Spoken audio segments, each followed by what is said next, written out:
그래서 이 신라에서는 이제 그 진덕여왕 시기가 되죠. 진덕여왕 시기가 647년부터 654년인데 춘추 나이로는 44세에서 51세 사이 그렇게 됩니다. 마지막 성골이죠, 그죠? 진덕여왕의 마지막 성골이고, 이때는 거의 뭐 여왕이라고 앉아 있었지만 거의 허수아비 여왕 비슷하고 실권은 칠성우가 주로 요직을 다 독차지하고, 또 춘추하고 여왕하고의 관계는 육총관이 됩니다. 육총관이 되고 자기가 최고관위에 앉고 연호도 이제 태화라는 연호를 쓰게 됩니다. 그리고 이때 또 춘추가 일본 방문을 하는데요. 이제 일본 방문을 하는데 그때 이제 정권이 바뀌고 그랬는데 아마 일본 그 실력자가 초청을 하기도 하고, 그래서 이제 국박사가 초청도 하고 이랬습니다. 방문 목적은 당하고 일본하고 관계가 어떤지 이런 것도 좀 살펴봐야 되고, 또 그 백제의 그 부여풍 의자왕 아들이 일본에 그냥 상주를 하고 있었습니다. 그러니까 이제 일본하고 백제하고 관계가 굉장히 긴밀한 관계를 유지를 하고 있었죠, 그죠? 그래서 그 너무 가깝게 지내니까 거기에 대한 견제 목적도 좀 있고요. 또 일본하고도 우호 관계를 유지를 해야 되고 이런 여러 가지 목적으로 일본을 방문을 합니다. 그래서 비교적 그 목적을 잘 달성했던 것 같습니다. 그리고 이제 또 당나라를 방문을 하죠. 이제 도움을 받아야 되니까 45세 때 당을 방문을 합니다. 그래가지고 태종에게 국학에서 유교 경전 강론을 듣고 싶다. 실제로 이제 신라는 불교 국가였잖아요, 그죠? 근데 유교에 대한 관심을 보이니까 태종이 이제 굉장히 좋아하는, 만족해하는 이런 반응을 보입니다. 그래서 유학 공부도 하고 정치제도, 교육제도, 당회 이런 걸 제대로 배웁니다. 그래가지고 태종이 아주 극히 만족해가지고 온탕비, 진사비, 진서 자기가 직접 쓴 어떤 글인데 이걸 이제 춘추에게 하사를 하는 그런 게 있습니다. 그러고 이제 그런 걸 이용을 해서 군대를 좀 보내달라. 백제를 치려고 그러니까 군대를 좀 보내줬으면 좋겠다 해가지고 허락을 받습니다. 태종이 허락을 받아들여요. 그래서 백제를 멸하고 나중에 고구려를 정복하게 되면 평양 이남의 땅, 대동강부터 여기까지, 그죠? 그러니까 아주 땅이 확 줄어들게 되는 거죠, 그죠? 평양 이남의 땅을 신라에게 준다고 약속을 하고, 그 약속을 춘추가 받아들이고, 백제를 칠 때 군대를 보내주겠다는 약속을 받아냅니다. 그리고 이제 귀국할 때는 또 자기 아들 문왕을 태종 곁에 두면서 가깝게 하고 또 그 상황도 파악을 하는 이런 요청을 해가지고 받아들여집니다. 오다가 고구려 술라병한테 걸리게 됩니다. 배에서. 근데 이제 그 자기 신하 중에 옹군해란 신하가 춘추 옷을 입고 자기가 이제 최고위자인 것처럼 이렇게 변장을 해가지고 옹군해가 죽고 춘추는 단신이 탈출을 하는, 단신으로 탈출을 해가지고 신라로 오게 되는 그런 에피소드가 있습니다. 645년에 태종이 고구려 침공했다가 이제 크게 패하는 일이 있고, 그랬으니까 나중에 신라하고 연합을 하면 고구려 침공 가능성이 높다. 이런 걸 또 설득을 합니다. 그리고 와서도 계속 그 모든 걸 중국식으로 바꿉니다. 춘추가. 그래서 옷도 그렇게 입고, 또 한 4, 5년 후에는 여자들 옷도 중국식으로 입도록 그렇게 이제 또 조처를 취합니다. 그리고 연호도 당나라 연호를 그대로 쓰고, 그리고 또 이제 비단에다가 글을 써서 춘추 아들 범민을 통해 가지고 호종에게 헌정도 하고 또 수기하도록 하는 거. 그다음에 또 당나라에 사고 있는 국학 유교학교죠, 그죠? 비슷한 기관도 설립을 하고. 그래서 모든 체제를 당나라하고 비슷하게 함으로써 당의 환심을 사고 당의 그런 그 협조를 끌어내려는 이런 시도를 아주 노골적으로 합니다. 그래가지고 이제 654년에 진덕여왕이 세상을 떠나게 됩니다. 그래서 사량부의 장사를 지내고, 그때 이제 최고위직에 있던 사람이 상대등이 최고위직이었는데요. 알천에게 섭정을 의뢰, 대신 이제 왕의 노릇을 하라 이랬더니 알천이 사양을 하고, 김유신이 이제 알천하고 상의를 해가지고 그렇다면은 춘추를 추천하는 게 어떠냐, 짜여져 있던 내용이었죠, 그죠? 그래서 춘추에게 그렇게 이제 수용해달라는 그런 부탁을 하니까 3차례 사양한 후에 수용을 하고 왕이 되죠. 그래서 첫 진골입니다. 성골의 왕 계승의 시대는 진덕의 왕으로 끝나고 춘추가 진골로서 첫 왕이 되는 겁니다. 그래서 612년에 왕이 나왔잖아요. 그죠? 그래서 654년이니까 42년 동안 제가 제목을 42년의 긴 기다림이라 이렇게 말씀을 그렇게 되는데 바로 이 얘기입니다. 출궁하고 나서 여러 가지 준비 과정을 거쳐서 왕이 될 때까지가 42년 김유신의 아주 그 도움을 받아가지고 이래서 제가 제목을 그렇게 붙였습니다. 그래서 이제 즉위를 하고 나서 654년에 29대 무열왕으로 즉위를 하고 나서 661년에 세상을 떠났으니까 한 7년 정도, 그죠? 그렇게 오래 하지 못했습니다. 7년 정도 왕에 있다가 이제 삼국 통일의 기반을 닦게 되죠, 그죠? 그래서 자기 된 다음에 아버지 용수를 또 왕으로 추존을 하고 문흥대왕, 어머니 천명부인을 문정태후라고 하고 삼촌 용춘을 왕의 동생을 갈문왕이라고 그랬죠, 그죠? 그래서 갈문왕하고 죄수도 사면하고 기본 이제 이런 체제를 갖추게 됩니다. 그리고 그 화랑 중에서 우두머리였던 그 문노의 아들을 이찬 금광을 상대등에 제일 높은 직위죠, 그죠? 그렇게 함으로써 문노 이하의 그 화랑들을 하나로 묶는, 아들을 중심으로 해서 하나로 묶는 이런 의미를 갖게 됩니다. 그리고 당나라에서는 이제 무열왕 책봉을 인정하는 그런 사신을 보내고요. 그래서 아마 개부의 동삼사라는 건 당나라에서 다른 나라의 그 왕을 봉할 때 주는 벼슬 이름인 것 같아요. 위동 3사 신라왕으로 모한다. 이게 이제 꼭 신라왕뿐 아니라 다른 나라도 이런 식으로 쓰는 것 같습니다. 그래가지고 무열왕이 계승을 한 게 정당하다, 정통성이 있다, 이렇게 인정을 받게 되는 겁니다. 그래서 무열왕의 아들이 많은데 아들들이 다 중요한 역할을 합니다. 범민은 나중에 이제 문무왕이 되죠. 655년에 태자로 봉해졌다가 장남입니다. 문무왕이 되고, 임무는 당나라 그 태종의 수기를 했었고 656년에 귀국을 해가지고 장산성의 감독으로 있게 되고요. 또 문왕은 이게 뭐 왕이 아니라 그 이름이 문왕입니다. 656년에 이찬이란 그런 직위를 가지고 당나라 조공을 바치러 가는, 이렇게 해서 아들들이 또 다 중요한 역할을 맡습니다. 그래서 드디어 660년 6월 달에 백제 정벌에 나서게 됩니다. 범민이 나중에 문무왕이 됩니다. 김유신하고 5만 병력을 이끌고 가고 소정방이 13만을 끌고 옵니다. 병선 100척하고. 그러니까 백제하고의 싸움에서는 주력 부대가 당나라였죠. 그죠? 당나라 부대가 주력 부대가 됩니다. 신라는 그냥 옆에서 좀 도와주는 이런 거죠. 그러니까 이제 당나라가 완전히 나중에 갑질을 엄청나게 합니다. 나당 연합군이지만 주된 역할을 한 건 당나라 소정방 군대였어요. 그때 이제 그 이자왕 말년에 그 신하들이 그죠? 많은 간언을 하죠. 잘못해가지고 충신들이 막 감옥에 갇히는데 저런 탄원을 합니다. 죽으면서도 육로로는 탄연을 막아야 되고 수로로는 기볼포 기습을 수호해야 돼. 그 두 개를 탄탄하게 막으면은 나라가 망하진 않는다. 그렇게 이제 탄원을 했는데 뭐 받아들이지 않고, 또 한 번 더 물어보죠. 흥수에게, 그죠? 흥수에게 다시 물어보는데 똑같은 얘기를 하죠. 똑같은 얘기를 하는데 이놈들이 자기들끼리 짜고 나한테 이러는구나 하고는 그 말도 듣지 않습니다. 그래서 결국은 이제 망하게 되죠. 계백 결사대가 5,000명 뭐 자기 가족들 다 죽이고 전쟁에 나갔다는 거 아닙니까? 그래서 사회 초반에는 계백 장군을 깨질 못했어요. 그러다가 한 3, 4회 하고 나서 나중에 이제 그 화랑들의 힘을 빌어가지고 이렇게 하게 되죠. 그래서 결국은 660년 7월 13일에 의자왕이 웅진성으로 도망을 갑니다. 웅진성으로 도망을 가고, 그러는데 닷새 만에 항복을 해. 싸우지도 못하고 항복을 했는데 나중에 밝혀진 겁니다만, 웅진성의 그 성주가 예식진이라는 성주가 있었는데 이 예식진이가 의자왕을 잡아다가 그냥 끌고 내려온 거예요.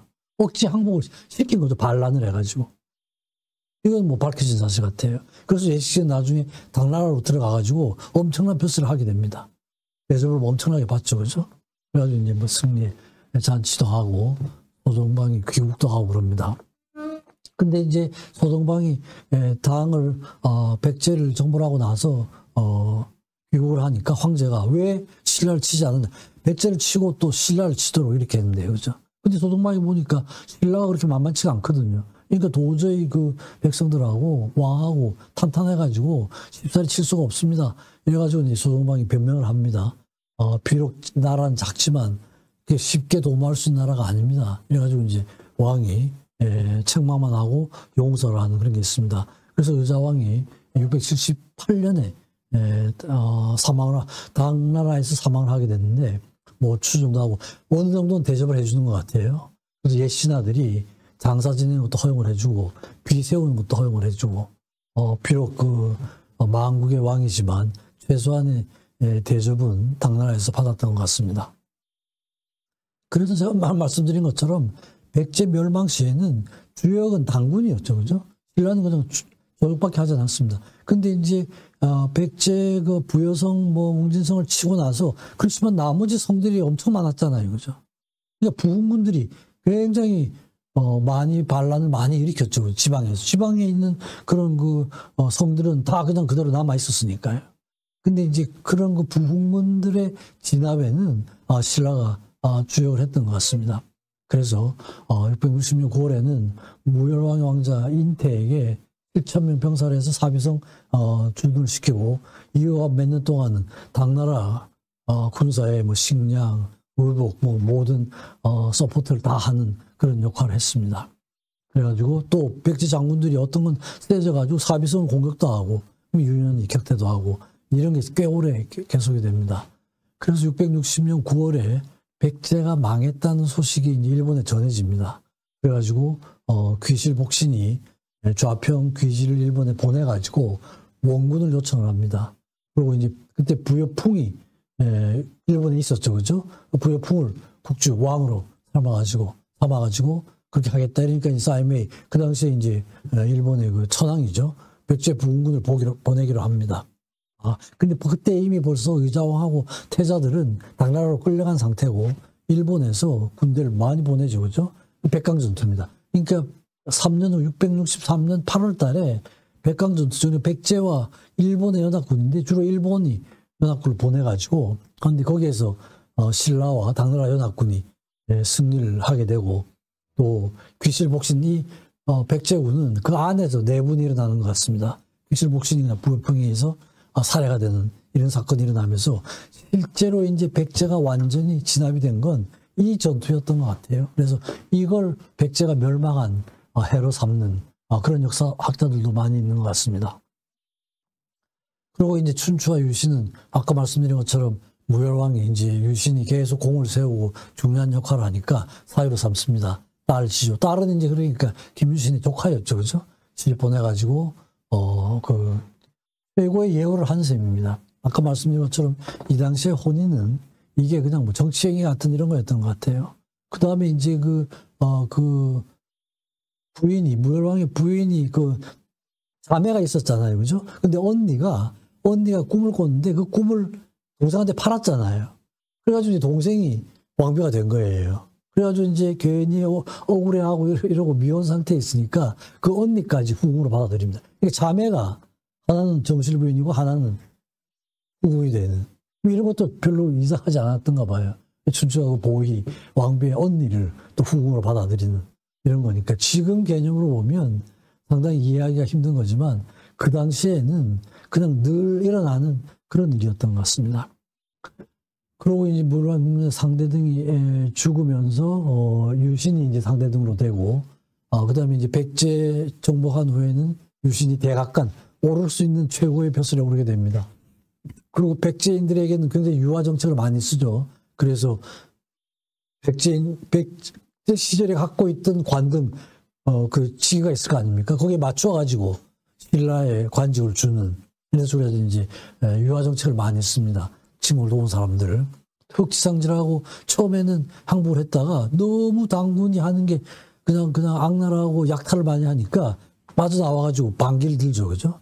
반기를 들다가 그냥 성을 거의 200여 개 점령을 하다 이랬는데 나중에 또 다시 설득당해가지고 항복을 합니다. 항복해가지고 당군으로 가서 나중에 당으로 가서 아주 높은 벼슬까지 올라갑니다. 근데 이제 나중에 모함으로 처형을 하게 되는데 그 아들이 흑치준이라고 있었는데 흑치준이 자기 아버지 흑치상지의 그런 누명을 벗겨내고 명예 회복을 시켜주는 이런 내용이 있습니다. 그래서 한참 그 반란할 때는 어마어마한 힘으로 위협을 하는 그런 장군이었습니다. 661년 태종 모열대왕이 사망을 하게 됩니다. 8월 달에.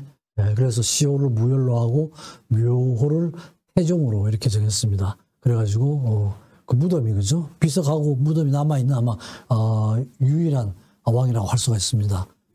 영영사 북쪽에 장사를 지냈는데 왕릉비가 남아있기 때문에 위치가 아주 분명한 그런 겁니다. 그리고 당 고종이 거에 공을 했다고 합니다. 거해라는 게 이제 머리를 풀고 추도의 뜻을 표하는 걸 왕이 그걸 거해라고 그러는데 물론 중국이지만 상당한 그런 추도의 뜻을 표했다는 이런 기록이 남아 있습니다. 그래서 또 태종이라는 이런 묘호를 쓰니까 또 시비를 했습니다. 어떻게 당나라하고 똑같은 걸 쓰냐 그랬는데 뭐 잘 모르고 했다 이래가지고 그냥 그대로 계속 따지진 않고 그대로 사용하는 걸로 그렇게 했습니다. 당나라에서 그런 시비가 있었습니다. 무열왕릉이고 무열왕릉비가 저기 이제 없어진 부분도 있는데 남아있는 부분이 상당히 있어가지고 그 무덤의 위치를 확실하게 해주는 그나마 유일한 왕릉인 것 같습니다. 그러고 나서 문무왕이 등극을 하게 되죠. 그래서 20년 동안 하면서 이제 나머지 아버지가 다 하시지 못한 일을 정리를 하는 그런 겁니다. 655년에 태자로 봉해져 가지고 그 백제 침공을 할 때 그 김유신하고 같이 병사를 이끌고 모든 전투에 다 참여를 해요. 하고 나중에 이제 또 백제가 망하고 나서 당나라 고종이 고구려 정벌 교육 때 세웁니다. 그래서 문무왕한테 군사 동원령을 내리고 언제 이제 백제가 정리가 됐으니까 고구려를 쳐야 되겠죠, 그죠? 그래서 고구려 병사를 보내죠, 그죠? 그래가지고 옹산성도 포위를 하고 그런데 이제 이 당에서는 663년 4월에 계림대 도독부를 만들어가지고 문무왕을 계림주 대도독으로 임명하는 거예요. 그러니까 이게 말도 안 되는 거죠. 그죠? 그러니까 이제 백제는 웅진대 도독부를 만들고 고구려는 나중에 안동대 도독부를 만들고 그러니까 이게 백제 고구려 신라를 같은 레벨로 보는 거예요. 말도 안 되시고 그죠? 점령군인데 당나라는 자기들이 다 했으니까 너희들한테 그런 직위를 줄 수 없다 이런 거였습니다. 그래가지고 이건 백강전투가 이제 아깝게 패하게 되죠, 그죠?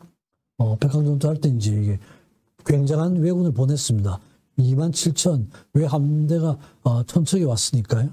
이랬는데 이제 이 함선은 백기가 작고 이러니까 이제 전투하기에는 그렇게 효과적이지 못했던 것 같습니다. 근데 이런 말하자면 국제전이죠. 네 나라가 참여한 이런 전이었으니까요. 여기에서 일본 백제군이 패함으로써 백제가 이제 완전히 백제의 부흥운동이 물거품으로 돌아가는 그런 계기가 됐던 겁니다. 이 당나라는 백제하고 동맹을 요구를 하는 거예요. 말도 안 되죠. 어떻게 점령을 했는데 동맹이면 같은 레벨 아닙니까? 신라가 고부를 하고 664년에 그랬더니 이제 다시 엄명을 내려가지고 억지로 그 각간 인문이 이제 문무왕의 아들이죠. 당나라 유인은 백제의 부여육 이 3자를 놓고 서로 이제 동맹을 맺는 이런 식으로 갔고요. 그 다음에 또 문무왕 유인은 웅진도도 부여용을 놓고 취리산에 모아서 동맹을 맺고 이 세미 레벨이 되는 거예요. 이게 신라로서는 말도 안 되는 그런 거였죠, 그죠? 그래가지고 이제 그걸 거친 후에 사신들 데리고 유인계는 당나라로 돌아갑니다. 665년에 영계소문이 사망을 합니다. 사망을 하면서 이제 패망의 길을 걷게 되죠. 장남 연남생이었는데 장남이 이제 집권을 하게 되는데 장남이 지방 순실을 간 사이에 둘째, 셋째가 쿠데타를 일으킵니다. 둘째 동생, 셋째 동생이 평양에서. 그러니까 장남은 당나라로 그냥 가버리고요. 그 다음에 연남생은 영계소문 동생인데 그 신라 변방을 지키고 있었습니다. 연정토가요. 연정토는 연개소문 동생인데 신라 변방을 지키고 있었는데 막 쿠데타가 일어나고 시끄러우니까 아예 그냥 병사들을 데리고 신라에 투항을 해버려요. 이 장남은 당나라로 가서 이제 쳐들어오고 변방을 지키고 있던 연정토는 신라에 투항을 해버리고 이게 이제 견딜 수가 없죠. 그렇죠? 연남산, 연남군 둘째, 셋째가 견딜 수가 없습니다. 근데 이제 당나라가 쳐들어올 때는 또 그 장남을 앞세워가지고 쳐들어옵니다.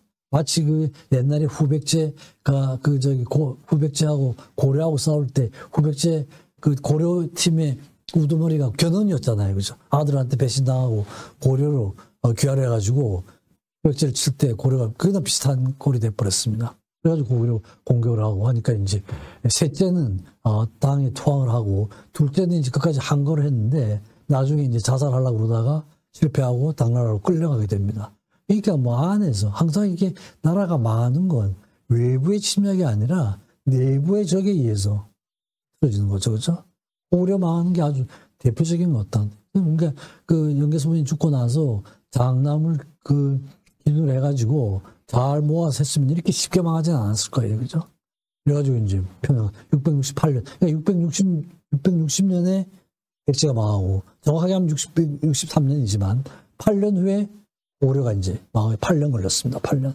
그래가지고 이제 끌고 가고 유신은 이제 더 없는 대각간. 대각간이 제일 위였는데 그 위에 또 뼈치기를 하나 만들어가지고 이렇게 하고 문무왕은 고구려 포로를 데리고 이제 귀경을 하게 됩니다. 민심수습제도 발표를 하고 또 고구려도 상당히 유화 정책을 씁니다. 고구려도 이제